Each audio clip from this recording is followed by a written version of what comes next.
सरस्वती को नमन। हमारे nursing tutors जो कंधे से कंधा मिलाकर चलते हैं, एएनएम स्कूल बनमनखी की प्रथम व द्वितीय वर्ष की सभी छात्राएं, जैसा कि आपको पता है कि यहाँ आज हम इस हॉल के अंदर एक छत के नीचे पूरा एएनएम स्कूल बनमनखी परिवार इकट्ठा हुआ है, एकत्रित हुआ है। उसकी वजह है कि आज छात्राओं के द्वारा न्यूट्रिशन से संबंधित, पोषण से संबंधित प्रेजेंटेशन का आयोजन होगा और मैं आशा करता हूं कि जिस हिसाब से हमारी छात्राओं ने तैयारी की है, उनकी मेहनत मुझे जो देखने को मिली है वो तारीफे काबिल है, वो तारीफे काबिल है। मैंने आपको बताया, जैसा मैं कहता आया हूं कि जूते फटे पहनकर, जूते फटे पहनकर और सपने हमारे हरदम, सपने हमारे हरदम। बहुत बढ़िया। यूं ही नहीं मिलती राही को मंजिल, यूं ही नहीं मिलती राही को मंजिल, एक जुनून सा दिल में जगाना होता है। यूं ही नहीं मिलती राही को मंजिल, एक जुनून सा दिल में जगाना होता है। और पूछा चिड़िया से कैसे बना आसियाना, बोली तिनका तिनका उठाना होता है।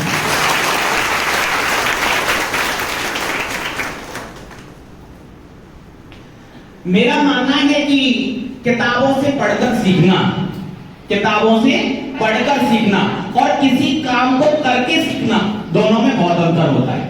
अब तक आपने किताबों में पढ़ा, आज प्रोजेक्ट बना के और प्रोजेक्ट को सुना के सीखा। शायद मैं उम्मीद करता हूं कि आपके नॉलेज में बढ़ोतरी हुई होगी। सही कह रहा हूं या गलत कह रहा हूं? ऐसे ही आप पढ़ते रहें, मेहनत करते रहें, हमारा गाइडेंस लेते रहें और दिन दूना रात चौगुना इस स्कूल के विकास में लगा दें। अपनी मेहनत, अपना योगदान, अपने एफर्ट्स अच्छे से पढ़ें, अपना नाम रोशन करें, अपने माँ बाप का नाम रोशन करें और इस संस्था का नाम रोशन करें। धन्यवाद।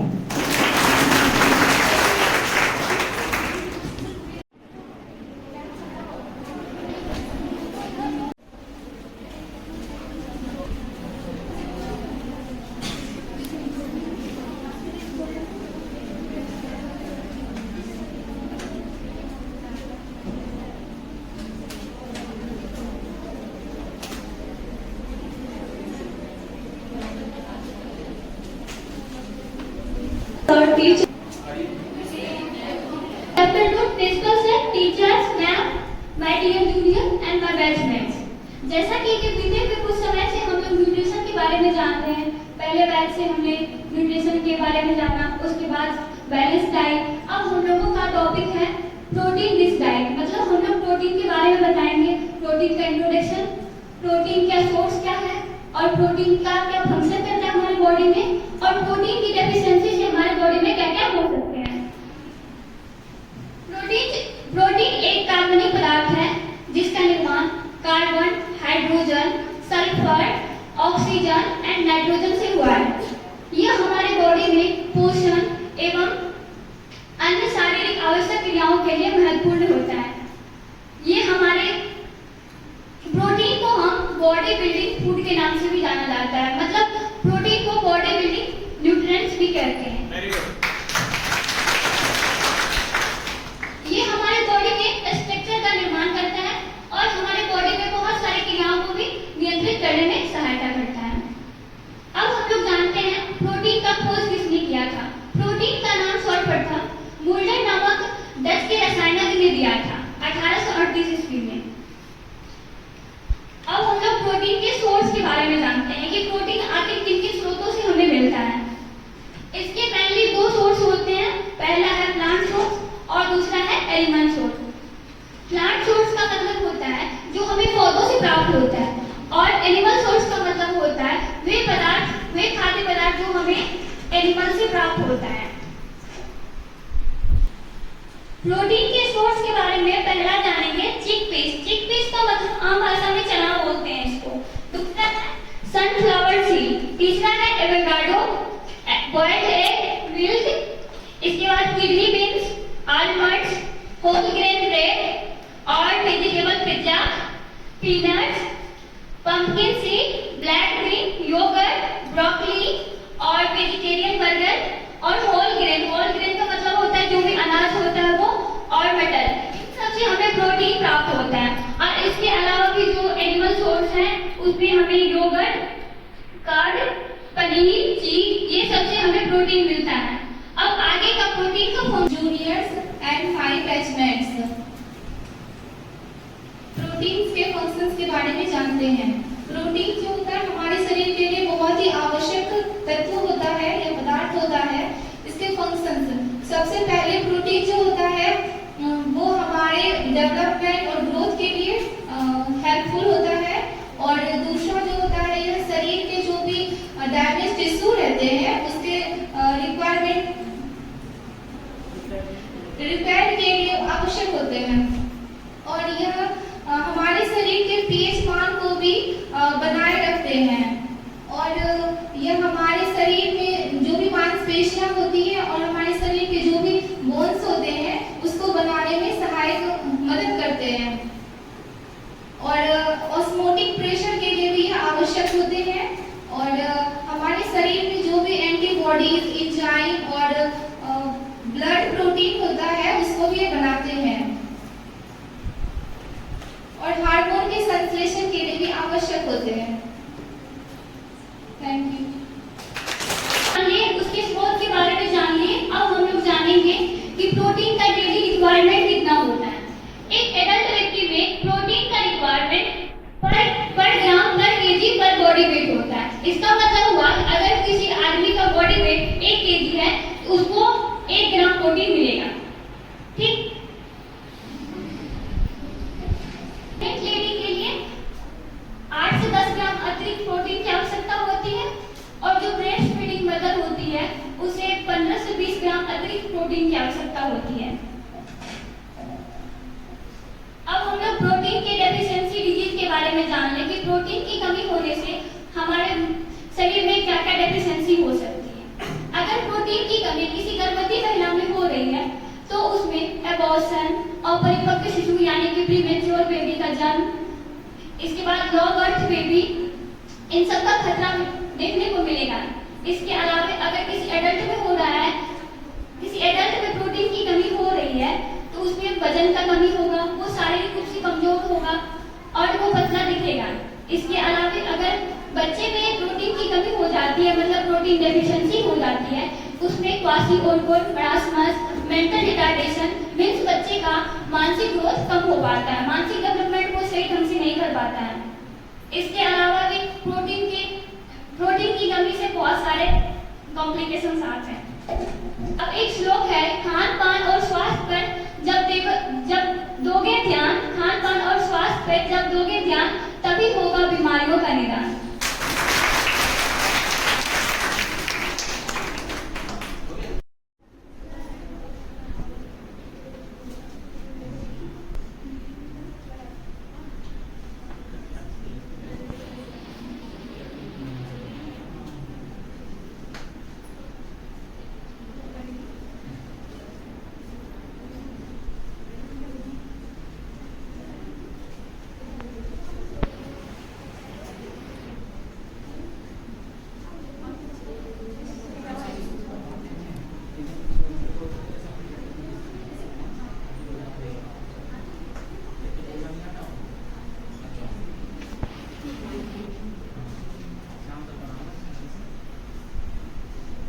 Respected principal sir and teachers, juniors and my batchmates, जैसा कि न्यूट्रिशन के बारे में हमारे बैचमेट ग्रुप एक ने पहले इसके बारे में बता दिया है, तो अब हम इसके आगे बताएंगे।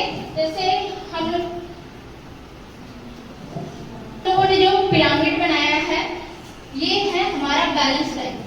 बैलेंस डाइट में बैलेंस डाइट किसको कहते हैं? बैलेंस डाइट उसको कहते हैं जो हमारे शरीर को proper proper carbohydrate, fats, minerals, vitamins etc अगर इसमें से किसी एक की भी कमी हो जाती है तो हमें विभिन्न टाइप के डिजीज हो जाते हैं, बीमारी हो जाती है। तो जिसमें से हम लोग का जो आज का टॉपिक है वो है कार्बोहाइड्रेट। तो आज हम लोग कार्बोहाइड्रेट के बारे में बताएंगे कि कार्बोहाइड्रेट क्या होता है। कार्बोहाइड्रेट जो मेनली इसका काम होता है हमारे शरीर को एनर्जी प्रोवाइड करना। इसकी खोज जो है कार्ल स्मिथ ने की थी 1844 ईस्वी में। कार्बोहाइड्रेट में जो होता है क्या क्या पाया जाता है, कार्बन, हाइड्रोजन, ऑक्सीजन पाया जाता है, वो भी रेशियो में 1:2 यानी कार्बन का रेशियो 1 होता है, हाइड्रोजन का रेशियो 2 होता है और ऑक्सीजन का रेशियो 1 होता है। तो इसमें से हम लोग का जो सोर्स है कार्बन का जो सोर्स होता है वो पोटैटोज हो गया, बनानास हो गया, स्वीट पोटैटो हो गया, ये सब हमारे जो है कार्बोहाइड्रेट्स के सोर्स होते हैं। अगर इसको हम प्रॉपर मात्रा में नहीं लेते हैं तो हमारे शरीर को ऊर्जा नहीं मिलती है, क्योंकि कार्बोहाइड्रेट अगर हम नहीं खाते हैं तो हमारा शरीर जो वर्क करता है वो अच्छे से वर्क नहीं कर सकता है।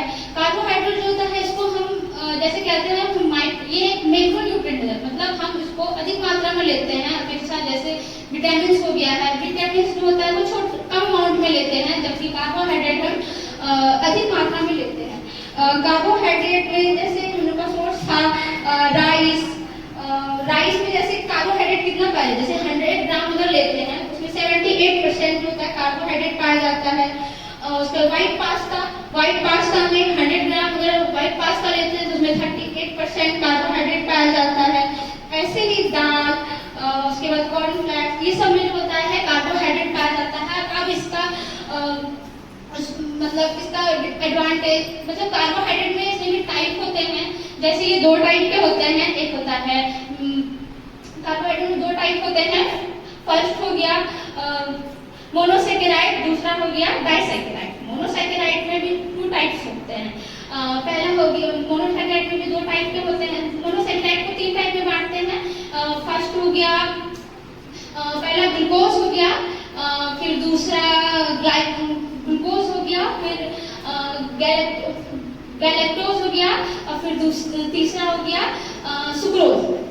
डाइसैकेराइड में हो गया माल्टोज, फिर सुक्रोज और तीसरा हो गया लैक्टोज। ये इसका कार्बोहाइड्रेट के टाइप्स में आते हैं। अब इसका एडवांटेज जो हमारे होंगे आगे के मेंबर्स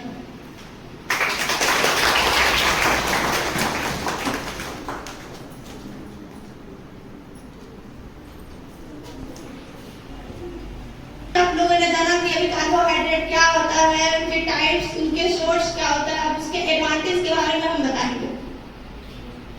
एडवांटेज ऑफ कार्बोहाइड्रेट, यह जो हमारे इम्प्रूवमेंट ब्रेन के फंक्शन के लिए इम्प्रूवमेंट कराता है, मसल्स के रिकवरी के लिए सपोर्ट करता है, डाइजेस्टिव सिस्टम के इम्प्रूवमेंट के लिए किया जाता है और डिजीज के प्रिवेंट में हेल्प कराता है और बेटर स्लीप में हेल्प कराता है, ब्लड क्लॉट के प्रिवेंट कराता है और इम्यून सिस्टम को प्रोवाइड करा जाता है। यह हमारे एनर्जी का आइडियल सोर्स होता है। यह मूड को रेगुलेशन किया जाता है और रिड्यूस ब्लड शुगर का रिड्यूस किया जाता है। इसके लिए स्लोगन है, अपने बच्चे को खूब करें प्यार, अपने बच्चे को खूब करें प्यार और अपने घर का दे पोषण आहार। जैसा कि आप लोगों ने जाना कि एडवांटेज कार्बोहाइड्रेट का क्या होता है, अब हम नेक्स्ट मेंबर जो है डिसएडवांटेज के बारे में बताएंगे।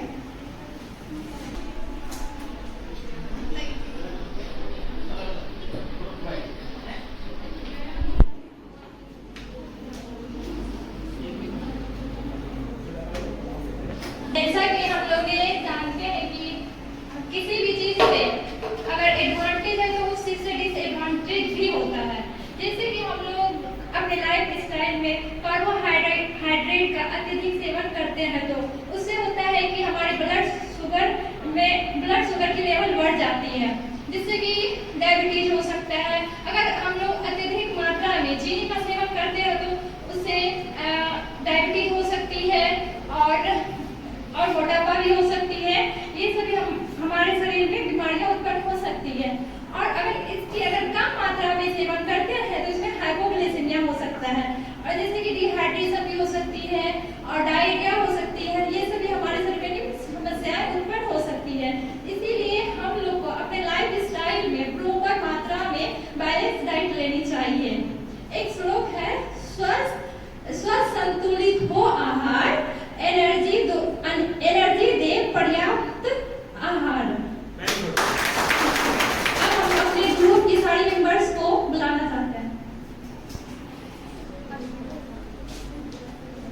बच्चे सफल हो पाएंगे जो पौष्टिक भोजन खाएंगे।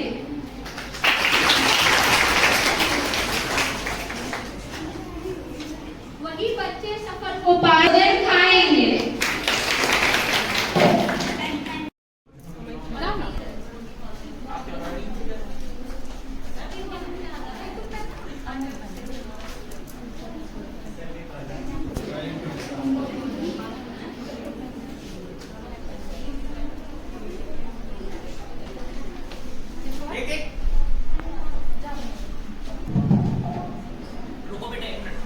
Respected principal sir, teachers and my juniors and batchmates. आज हम लोग यहाँ पे उपस्थित हुए हैं न्यूट्रिशन डे पे एक मॉडल पेश करने के लिए, जिनमें हम लोग 5 ग्रुप्स हैं। तो मेरा ग्रुप है ग्रुप डी। तो हम लोग का टॉपिक है एनीमिया। तो सबसे पहले हम लोग ये जानेंगे कि एनीमिया होता क्या है। तो एनीमिया में लाल रक्त कोशिकाओं की संख्या में या हीमोग्लोबिन के स्तर में कमी हो जाना से एनीमिया बोलते हैं। अब इनके काउजेस में जाते हैं तो इनके 4 काउजेस मेनली आयरन की कमी, विटामिन B12 की कमी, क्रॉनिक बीमारियां एंड फोर्थ है मेंस्ट्रुएशन साइकिल। तो आयरन की कमी के बेसिकली हम लोग ये देखते हैं कि जब हम लोग के बॉडी में आयरन की कमी होती है तो हीमोग्लोबिन प्रॉपर वे में नहीं बन पाती है और जिस वजह से हम लोग में आरबीसी की कमी हो जाती है। और सेकेंडली है कि विटामिन B12। तो विटामिन B12 हम लोग के बॉडी के लिए बहुत ही ज़्यादा इम्पोर्टेंट है क्योंकि अगर विटामिन B12 नहीं रहती है हम लोग के बॉडी में तो आरबीसी एक हेल्थी आरबीसी फॉर्म नहीं हो सकती है और जिसकी वजह से हम लोग को बहुत ही सारी प्रॉब्लम हो सकती है। एंड थर्ड है क्रॉनिक डिजीजेज। क्रॉनिक डिजीजेज में जैसे कि हम लोग जानते हैं कि ये वो बीमारियां होती है कि एक बार अगर हमें हो जाती है या किसी को भी तो वो जल्दी ठीक नहीं होती है, बहुत ही लंबे समय तक रहती है और इनका ट्रीटमेंट चलते हैं तो इंसान है कि कुछ टाइम तक हम लोग अच्छे से लाइफ स्टाइल जी सकते हैं बट बहुत ज़्यादा दिन तक नहीं रह सकते हैं। जैसे कि इनका एग्जाम्पल हुआ हार्ट डिजीजेज, फेफड़ों की बीमारियाँ एटसेट्रा। और अब हम लोग आगे की ओर बढ़ते हैं तो हमारी अगली ग्रुप मेंबर आगे प्रेजेंट करेंगे।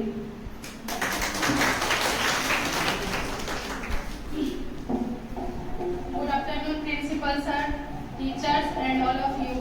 अभी हमने जाना कि एनीमिया किसे कहते हैं, इसके कारण के बारे में, उसके सिम्टम्स के बारे में जानेंगे। तो इसके सिम्टम्स में है थकान, सांस लेने में कठिनाई, धड़कनों का तेज होना, खून की कमी के कारण इसमें शरीर का रंग पीला हो जाता है। अब एनीमिक पेशेंट के डाइट के बारे में जानेंगे तो क्या खाना चाहिए और क्या इसमें अवॉइड करना चाहिए इसके बारे में जानेंगे।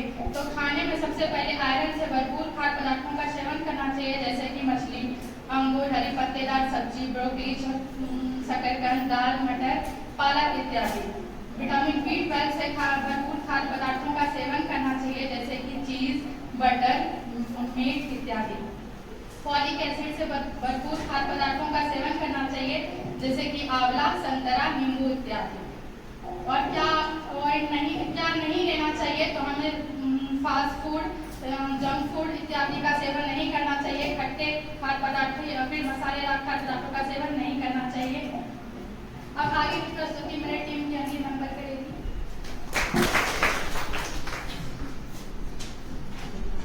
Respected principal sir, all my dear batchmates and my juniors, good afternoon to all of you।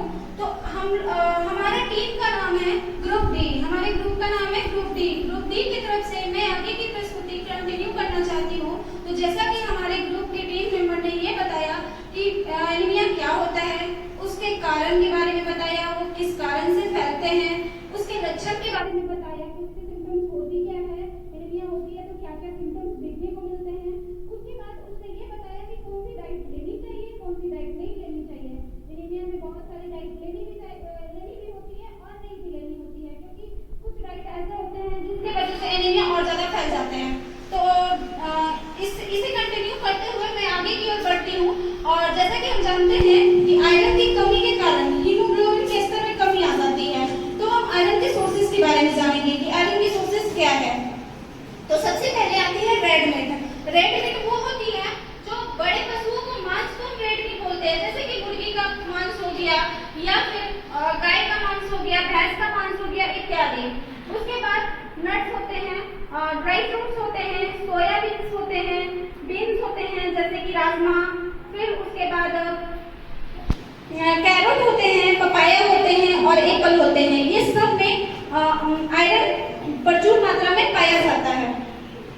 उसके बाद हम इतना कुछ जानने के बाद ये भी जानेंगे कि इसकी रोकथाम कैसे कर सकते हैं। हर बीमारी को फैलने से पहले हम उसकी रोकथाम करते हैं, तो उसकी प्रिवेंशन के बारे में जानना बहुत ज्यादा जरूरी है। तो हम इसकी रोकथाम करने के लिए सबसे पहले पर्याप्त नींद लेंगे, उसके बाद नियमित व्यायाम करेंगे और तनाव मुक्त रहने का प्रयास करेंगे।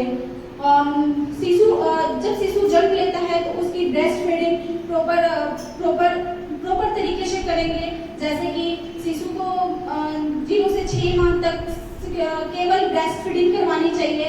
उसके बाद 6 माह से 2 साल तक ब्रेस्ट फीडिंग के साथ साथ पोषक आहार का सेवन करवाना चाहिए, तभी एक बच्चे को प्रॉपर न्यूट्रिएंट्स मिलती है और उसमें एनीमिया होने का खतरा कम होता है। उसके बाद स्वास्थ्य जीवन शैली अपनाएंगे, आयरन और विटामिन B12 से भरपूर खाद्य पदार्थों का सेवन करेंगे। आयरन के सोर्सेज के बारे में अभी हमने बता दिया, B12 की सोर्सेज। B12 का सबसे अच्छा सोर्सेज है मछली और एग। सबसे ज्यादा B12 मछली और एग में पाया जाता है। उसके बाद ड्राई फ्रूट्स में भी पाए जाते हैं। इसी के साथ हम अपने टॉपिक को एंड करते हैं और प्रिंसिपल सर से और टीचर से आग्रह करते हैं कि मुझे स्लोगन बोलने की अनुमति दें। सुबह सवेरे भागो, कूदो, अपना स्वास्थ्य बनाओ। सुबह सवेरे भागो, कूदो, अपना स्वास्थ्य बनाओ। भागो, कूदो, अपना स्वास्थ्य बनाओ, जंक फूड को दूर भगाओ।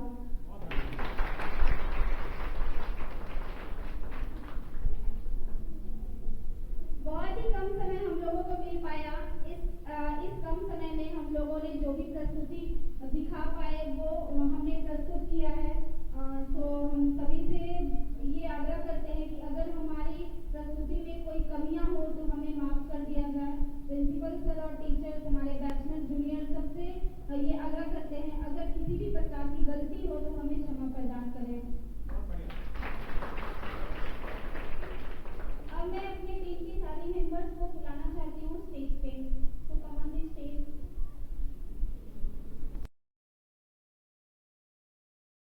Principal sir, teachers, dear juniors and my dear classmates, हम लोग ग्रुप ए के मेंबर्स हैं, जो हम लोग आज न्यूट्रिशन लैब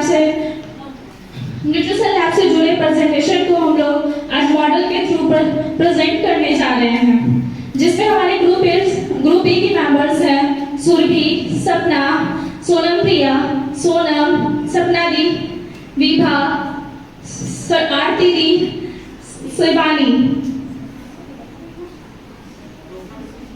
टॉपिक है बैलेंस डाइट, जो हमारे ग्रुप के ई के मेंबर्स एक एक करके उसे डिफाइन, उनके सोर्स, उनके फंक्शंस को डिस्क्राइब करेंगे। फर्स्ट ऑफ ऑल हमारी करेंगे सपना दी। बैलेंस डाइट, जैसे कि जानते हैं हम कि बैलेंस डाइट को हिंदी में संतुलित आहार कहते हैं। तो संतुलित आहार क्या होता है? संतुलित आहार वह आहार है जिसे सभी पोषक तत्वों का संतुलन होता है, जो हमारे शरीर के लिए आवश्यक होता है और हमारे शरीर को स्वस्थ बनाता है और बहुत सारी बीमारियों से रोकता है। संतुलित आहार में होने वाले घटक प्रमुख रूप से हैं, जैसे कि carbohydrate, protein, vitamin, fat, minerals, water. तो आइए जानते हैं बैलेंस डाइट का जो होता है विशेषताएं क्या क्या होती है।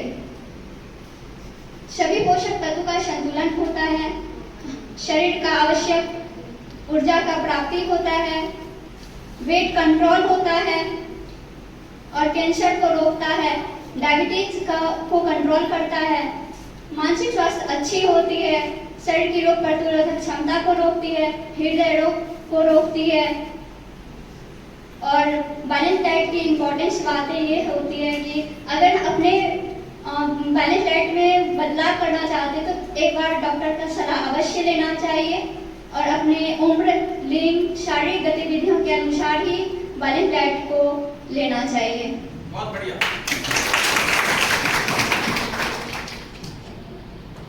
जानते हैं किसी भी व्यक्ति अगर कोई काम करता है तो उस काम को करने के लिए उसे ऊर्जा की जरूरत होती है और ये ऊर्जा हमें कार्बोहाइड्रेट से प्राप्त होता है। कार्बोहाइड्रेट कार्बन, ऑक्सीजन और हाइड्रोजन ये 3 चीजों से मिलकर बना होता है। कार्बोहाइड्रेट जो है यह ऊर्जा का सबसे सस्ता और अच्छा स्रोत होता है।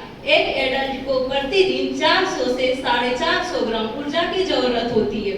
ऊर्जा का इसके फंक्शंस है, यह हमारे शरीर को शक्ति प्रदान करता है, शरीर को ऊर्जा प्रदान करता है, सेल को शक्ति प्रदान करता है।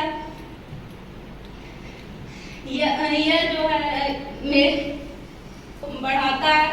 फिर इसका सोर्स है, इसके सोर्स हैं चावल है, कॉलीफ्लावर है, ओनियन है, पंपकिन है, पोटैटो है, गेहूं है, स्वीट पोटैटो है, ये सब इनके स्रोत है। और इसके दुष्प्रभाव होते हैं मोटापा, डायबिटीज, उच्च कोलेस्ट्रॉल और हार्ट डिजीज। Thank you. नाम सोल्डर ने 1838 में नाइट्रोजन बहुलक जैविक पदार्थों के लिए प्रस्तावित किया था। मानव पोषण, प्रोटीन मानव पोषण एवं जैविक क्रियाओं के लिए बहुत ही आवश्यक होता है। प्रोटीन जटिल कार्बनिक यौगिक के वर्ग से बने होते हैं जिसमें नाइट्रोजन, हाइड्रोजन, कार्बन, सल्फर और कुछ प्रोटीन्स में फास्फोरस भी मौजूद होते हैं। इनका जल अपघटन होने पर इनमें एमिनो एसिड्स उत्पन्न होते हैं जो हमारी वृद्धि, क्षतिग्रस्त टिश्यू एवं नए टिश्यू को बनाने के लिए निर्माण के लिए सहायक होते हैं। प्रोटीन्स कोशिकाओं के प्रमुख घटक होते हैं। हमारे शरीर के लिए 24 एमिनो एसिड्स की जरूरत होती है जिन्हें 2 भागों में बांटा गया है, essential amino acids and non essential amino acids. इसके कुछ सोर्स होते हैं जो हमारे बैलेंस डाइट मॉडल्स के थ्रू दिखाना चाहते हैं। Milk, grains, mango, yogurt, egg, fish. इसके एनिमल्स जो सोर्स जो होते हैं, कुछ ऐसे धार्मिक लोग होते हैं भारत में जो इनका सेवन नहीं कर पाते हैं, जैसे अंडे, मांस, मछली। सोर्स होते हैं फ्रूट्स, मिल्क्स एक्सेट्रा। इसके फंक्शंस होते हैं ग्रोथ एंड डेवलपमेंट में सहायक, ऑस्मोटिक प्रोसेस को बनाए रखने में सहायक, हार्मोन संश्लेषण को बनाए रखने में सहायक होता है, एंजाइम्स एंटीबॉडीज का निर्माण करते हैं और गर्भावस्था में भ्रूण के विकास के लिए भी बहुत महत्वपूर्ण होते हैं। इसकी कुछ डेफिशिएंसी है। ज्यादातर हमारे देश में क्वाशिकोर और मारास्मस बच्चे में देखने को मिलता है।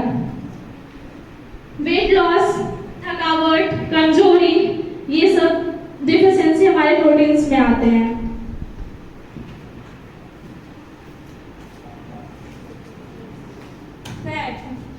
फैट जो होता है इसको आम भाषा में वसा भी कहते हैं। फैट हमारे शरीर में ऊर्जा प्रदान करता है। यह हमें जो है आम भाषा में वसा भी कहते हैं। फैट कार्बन, हाइड्रोजन और ऑक्सीजन युक्त पदार्थ होता है। फैट जो होता है यह हमारे शरीर में ऊर्जा प्रदान करता है। फैट हमारे स्वास्थ्य के लिए लाभदायक होता है और कुछ फैट जो होता है यह हमारे शरीर के लिए हानिकारक भी होता है। आप जानेंगे फैट के सोर्स के बारे में। फैट का मुख्य सोर्स होता है दूध, घी, पनीर, मीट, कोकोनट, वनस्पति तेल इत्यादि होते हैं। अब इसके फंक्शन फैट का फंक्शन एनर्जी प्रोवाइड करता है और हमारे बॉडी के टेम्परेचर को नियंत्रित रखता है। यह फैट जो होता है यह हार्मोन्स का निर्माण करता है और फैट हमें सुंदरता प्रदान करता है। फैट हमारे शरीर की आकृति और सुरक्षा करता है। और फैट की अधिकता के कारण कुछ हानियाँ भी होती है, जिसमें कि फैट अधिक होने के कारण व्यक्ति अधिक मोटा हो जाता है। उसके बाद फैट अधिक होने के कारण व्यक्ति में हार्ट से रिलेटेड प्रॉब्लम आती है, जैसे हार्ट अटैक। उसके बाद हाइपरटेंशन होती है, जिसमें कि बीपी का नॉर्मल से ज़्यादा हाई हो जाता है, और फिर किडनी स्टोन इत्यादि हो सकते हैं। Thank you.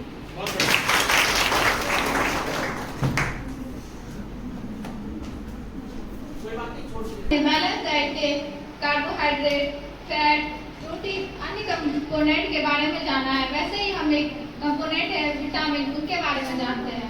विटामिन एक माइक्रो न्यूट्रिएंट है। यह हमारे बॉडी के फंक्शन में आवश्यक होता है।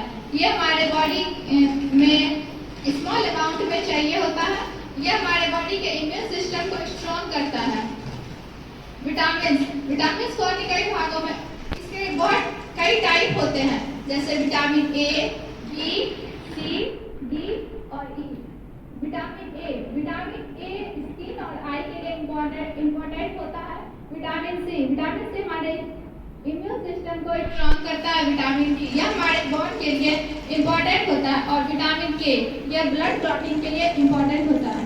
अब आगे के कंपोनेंट के बारे में हमें हमारी अन्य मेंबर बताएगी। मिनरल्स यह खनिजवान तत्व होते हैं जो हमारे शरीर के लिए बहुत ही आवश्यक होते हैं। वो हमारे शरीर में महत्वपूर्ण भूमिका निभाते हैं। वो हमारे शरीर के तंत्र से वृद्धि, विकास एवं रख रखाव में मदद करते हैं। ये दो टाइप्स के होते हैं, मैक्रो और माइक्रो। मैक्रो में फास्फोरस, पोटेशियम, सोडियम क्लोराइड इत्यादि होते हैं, और माइक्रो में कॉपर, जिंक, आयरन, मैग्नीशियम आदि होते हैं। इसके सोर्स में दाल, सब्जी, फल, दही, दूध, मांस, मछली इत्यादि होते हैं। अब इसके फंक्शन के बारे में हम जानेंगे। मिनरल्स हमारे शरीर के विकास में मदद करती है। यह हमारे शरीर के मांसपेशियों को निर्माण में मदद करती है। यह हमारे शरीर के नसों में मजबूती प्रदान करती है। यह शरीर के रोग प्रतिरोधक क्षमता को बढ़ाती है। यह शरीर में ताप नियंत्रित करती है, और यह रक्त के थक्का पड़ने में भी मदद प्रदान करती है, और हमारे शरीर में विभिन्न हार्मोनों के निर्माण में भी मदद करती है। अब हमारे ग्रुप के आगे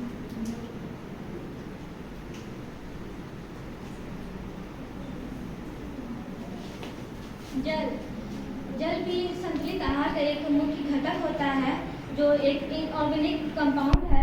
यह हाइड्रोजन और ऑक्सीजन से मिलकर बना होता है। इसका अनुपात 2:1 होता है। जल जो है हमारे शरीर में 60 से 70% पाए जाते हैं। अगर इसमें किसी भी प्रकार की कमी आती है तो हमारे शरीर में डिहाइड्रेशन, हीट स्ट्रोक, वोमिटिंग जैसी समस्या उत्पन्न होती है। इसलिए प्रत्येक व्यक्ति को प्रतिदिन 8 गिलास पानी लेना चाहिए, ताकि हमारे स्वास्थ्य पर किसी भी प्रकार का प्रभाव ना करे। साथ ही हम एक बात और बताना चाहते हैं कि संतुलित आहार में एनम की भी भूमिका होती है, जो समुदाय में और हॉस्पिटल में संतुलित आहार से संबंधित जानकारियाँ देती है। जैसे कि गर्भवती माताओं को संतुलित आहार के महत्व के बारे में बताना और उससे संबंधित सारी जानकारियाँ देना। सेकेंड पॉइंट है गर्भवती माताओं को दी जाने वाली संतुलित आहार के मात्रा के बारे में बताना। साथ में नवजात शिशु को 6 माह तक स्तनपान कराना और 6 माह के बाद पूरक आहार देने के लिए भी सलाह दी जाती है। कम वजन वाले बच्चे का पता लगाकर उस पर विशेष ध्यान देना और उसके परिवारजनों को संतुलित आहार के बारे में विशेष जानकारी देना। धन्यवाद। खुद से करते हैं प्यार तो अपनाएं स्वस्थ आहार। पोषण जो जीवन बचाए, कुपोषण से दूर भगाए। जीवन के लिए है ये वरदान, आओ शुरू करें पोषण अभियान। स्वस्थ भोजन बीमारी को भगाता है और हमारे शरीर को ताकत और तंदुरुस्त बनाता है। घर का भोजन स्वस्थ बनाए, बाहर का भोजन अस्पताल पहुंचाए। आओ मिलकर जागरूकता फैलाए, आओ मिलकर जागरूकता फैलाए, सही पोषण के फायदे समझे और समझाए। संपूर्ण पोषण से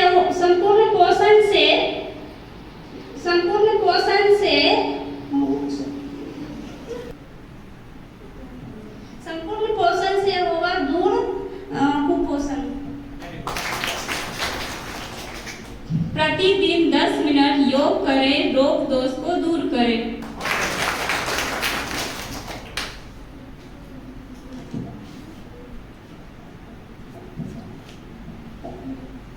जब मिलेगा देश को पोषण, तभी होगा देश रोशन।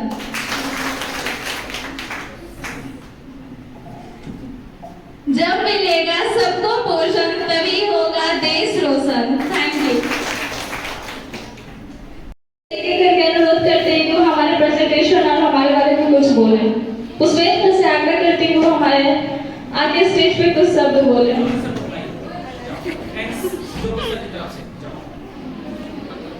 ज्योति सर से रिक्वेस्ट है कि वो स्टेज पर आए और हमारी प्रेजेंटेशन हम लोगों को मोटिवेट करें।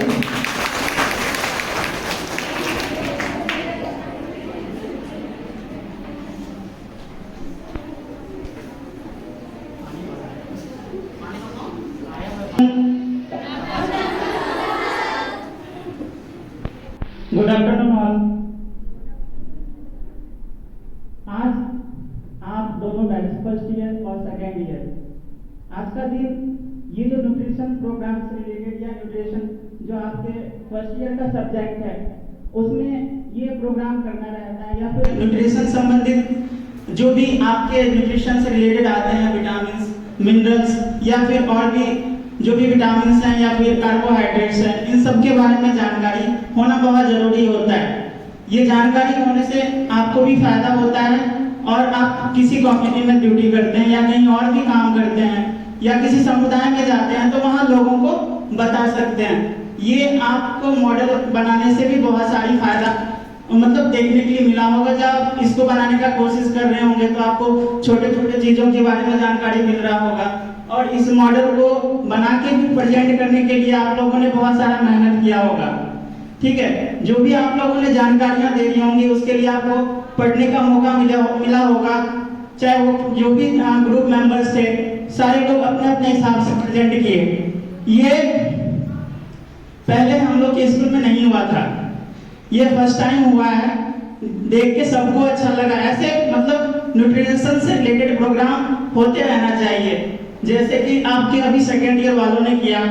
जब फिर सेकेंड मतलब इन लोगों के बाद फिर फर्स्ट ईयर के बारी आएंगे तो वो इन सब चीज़ों से देख के बहुत कुछ सीख सकते हैं कि इन लोगों ने कितना मेहनत किया है। और आप लोग को भी कोशिश करना है कि इन तरह के प्रोग्राम को न्यूट्रिशन से रिलेटेड संबंधित आगे कंटिन्यू करते रहना है। ठीक है, थैंक यू। अब आप पुष्पांजलि सर को बुलाना चाहेंगे।